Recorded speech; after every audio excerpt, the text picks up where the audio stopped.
Speaker Khyber Pakhtunkhwa assembly Babar Salim सवाती साहब ने बहुत इम्पॉर्टेंट स्टेटमेंट दी है, क्योंकि सिक्योरिटी कमेटी ने बुलाया था कोर कमांडर को ख़त लिखकर कि वो आएँ और आकर ब्रीफिंग दें सिक्योरिटी के मामलात पे। अब वो बता रहे हैं कि उसकी वजह क्या।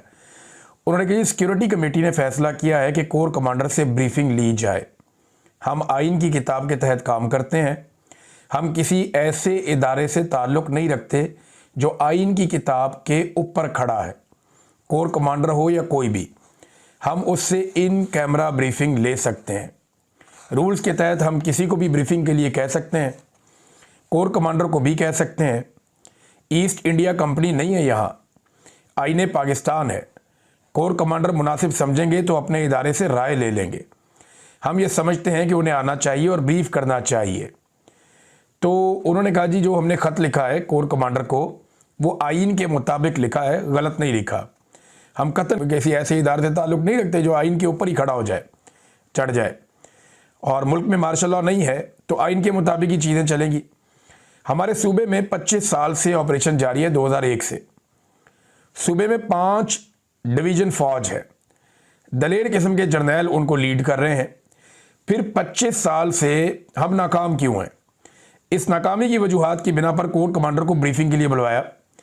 ये पाकिस्तान की फ़ोर्स है, बैरून मुल्क से नहीं आई हुई। ये नहीं मैं लुबे लुआव को बता रहा हूँ। वो इस तरह उन्होंने कहा कि जनाब कामयाबी तो मिली नहीं अभी तक, आगे आपको मिलेगी, उसके ऊपर आके बात करें, और पीछे क्यों नहीं मिली उसके बारे में हमें ब्रीफिंग दें ताकि आगे बढ़े और जो हम कहते हैं वो भी सुने।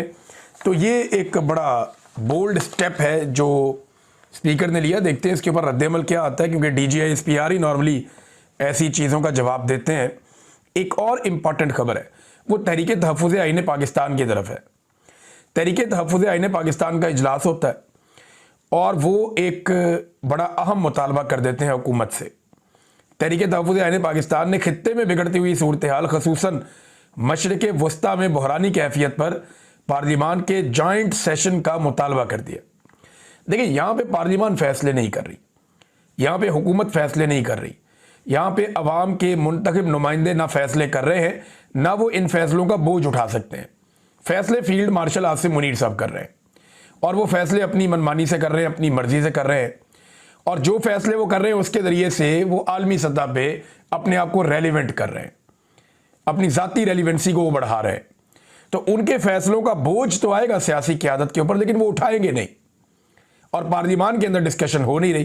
तो ये बड़ा इंपॉर्टेंट उन्होंने एक मुतालबा किया कि पार्लिमान का जॉइंट सेशन बनाया जाए।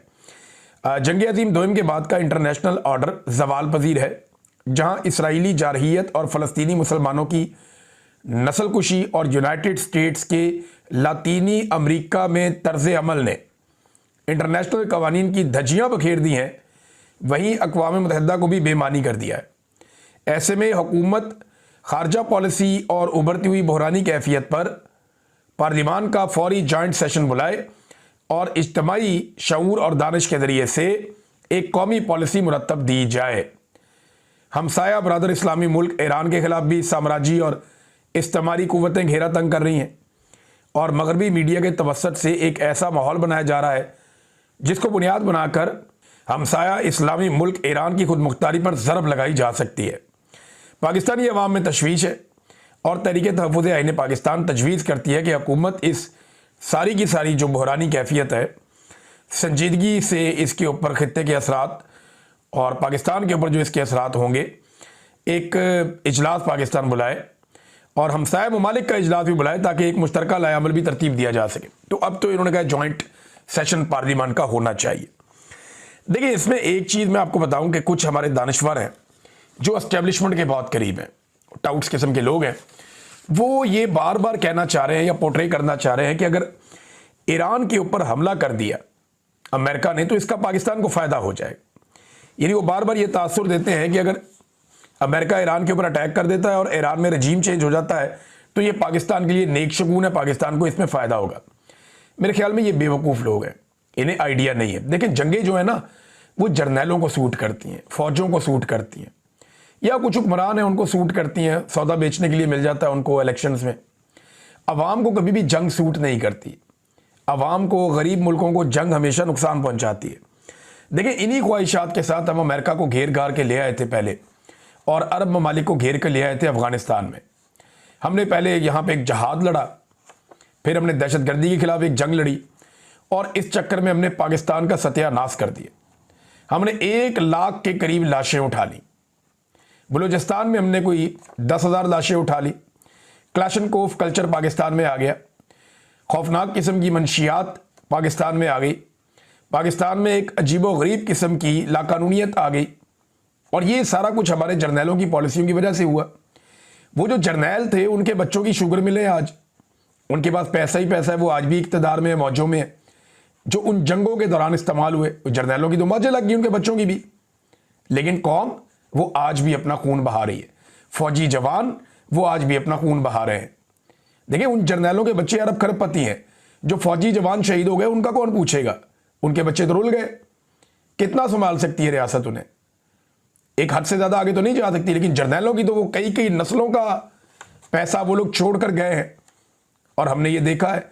तो जंगें जर्नैलों को फ़ायदे देती हैं, बड़े बड़े ताकतवर लोगों को फ़ायदे देती हैं, आम आदमी को नहीं देती। जब भी आपके हमसाए में जंग आएगी, आपके ऊपर उसके असरात आएंगे। ईरान में जंग आएगी, चंद लोगों को फ़ायदा होगा, इंटरनेशनली आपकी रेलिवेंसी बढ़ जाएगी, कुछ डॉलर वालर आ जाएंगे, कुछ लोगों ने फिर माल बना लेना है, कुछ अड्डे वड्डे, कोई लेन देन, कोई ये चीज़ें चलेंगी। लेकिन अल्टीमेटली अगर खित्ते के अंदर आपका एक हमसाया मुल्क और डिस्टेबलाइज हो जाता है, तो याद रखिएगा ईरान के बाद बारी पाकिस्तान की है। ईरान के ऊपर तो ये प्रॉब्लम है ना, इसका मिसाइल का जो एक निज़ाम है वो इजराइल तक जाता है, जाके वहाँ पे अटैक कर सकता है, यूरोप तक जाता है या अमेरिकन अड्डों तक जाता है। तो पाकिस्तान के ऊपर प्रॉब्लम यह है कि पाकिस्तान के पास एटम बम है, तो पाकिस्तान को भी टैकल करना है, बारी बारी सबकी बारी। ये बात आज से नहीं, गुज़िश्ता कई दहाइयों से हो रही है कि जब भी कभी ईरान की बारी आएगी तो उसके बाद पाकिस्तान की बारी आएगी। आप चाहे जो मर्जी करें, जैसे मर्जी सोचें, जो हकायक जानने वाले लोग हैं, जो तज्जिया करते हैं, वो ये बात कहते रहते हैं। तो ईरान में अगर सिचुएशन डिस्टेबल हो जाएगी तो पाकिस्तान पे उसका असर पड़ेगा, और जो इसराइल का या जो दीगर फोर्सेस हैं उनका एक असर रसूख पाकिस्तान के बॉर्डर्स तक आ जाएगा। ये तजियाकार कह रहे हैं। अब इससे बचना कैसे है? ईरान के अंदर हालात बेहतर रहने चाहिए। ईरान ने एक वार्निंग भी दी है। उन्होंने कहा जी, अगर अमेरिका हमारे ऊपर हमला करेगा तो हम मजबूरन सऊदी अरब में, कतर में और यूएई में जो अमरीकी अड्डे हैं उन्हें तबाह कर देंगे। और साथ ही उन्होंने कहा जी कि स्टारलिंक को गैर कानूनी तौर पे चलाया जा रहा है ईरान में। मैंने आपको थोड़े दिन पहले बताया था कि डिवाइस के बगैर वो चल नहीं सकती, स्टारलिंक के लिए डिवाइस चाहिए होती है।